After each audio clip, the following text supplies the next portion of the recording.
Mehmonxonaga oilaviy kelmoqchi bo'lsangiz, siz uchun eng zo'r taklif, birinchi o'rinda sharoitlardan tushuntirib o'taman. Mana bu yerda suv, choy, kofe tekin bo'ladi va xonaning ichida televizor, konditsioner, qimmatbaho buyumlarni qo'yib qo'yish uchun sefi ham mavjud.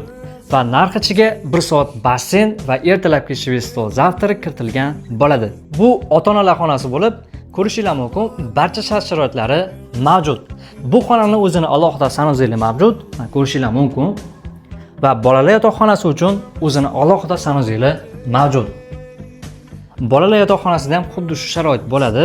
Xonaning ichida televizor, konditsioner, mana bu yerda suv, choy, kofe tekin bo'ladi. Bu xonalar Lavanda mehmonxonasida joylashgan. Xonani band qilish uchun ushbu telefon raqamiga qo'ng'iroq qilsanglar bo'ladi.